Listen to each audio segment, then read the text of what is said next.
जय हो मेरे नीम करोली बाबा महाराज, आपकी सदा ही जय। आपके श्री चरणों में मेरा प्रणाम, श्री माँ के चरणों में मेरा प्रणाम, आप सब लोगों को प्रणाम। तो जैसे कि बाबा जी की लीलाएं पढ़ते जा रहे हैं, मगन होते जा रहे हैं, पर मैं आप सबसे एक विनती करता हूँ कि आप ना, इसीलिए मैं लीलाओं को बहुत छोटा छोटा करके, है ना, पहले मैं 4-4 5-5 लीलाएं एक बार पढ़ लेता था, पर मेरे को लगा लोगों ने पूरा सुनते ही नहीं है, इसलिए मैंने इनको शॉर्ट में करना शुरू कर दिया कि एक वीडियो में एक लीला या 2 लीला। तो आप इसे पूरा सुने, मेरी ये आपसे विनती है।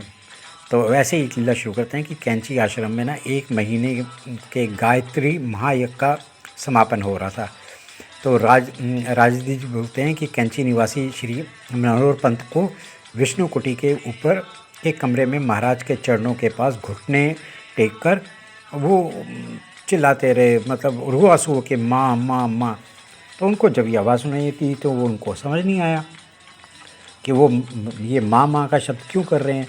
तो जो राजीदा जी थे तो उन्होंने देखा कि पास गए, कमरे में देखा कि पंत जी की आंखों से आंसू निकल रहे हैं और बाबा उनके सामने कंबल ओढ़े अपने कमर में हाथ रख के बिल्कुल मूर्ति जैसे होते हैं ना वैसे खड़े थे और उनके नेत्रों से भी ना आंसू निकल रहे थे। लगभग 10 मिनट की ये स्थिति बनी रही। इसके बाद पंत जी को पंत जी महाराज जी के श्री चरणों में गिर गए और कुछ क्षणों के लिए अचेत हो गए।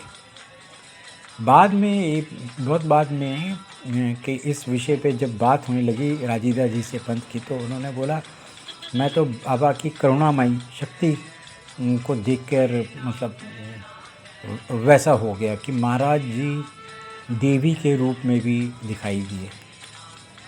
तो मैं कहा ना, बाबा जी सब कुछ है, बाबा जी देवी देवता सबको कहीं ना कहीं, किसी को राम के रूप में दिखे हैं, हनुमान जी के रूप में तो कईयों को दिखे हैं, और ये मैंने पिछले वीडियो में भी आपको शेयर की है। ऐसे ही हम ना आगे और मैं आगे आपको और बाबा जी कैसे कैसे अपने रूप बदल लेते थे, क्योंकि नियति पे काबू था ना पूरा, तो आपको ये जान के लीलाएँ बहुत प्रसन्नता होगी।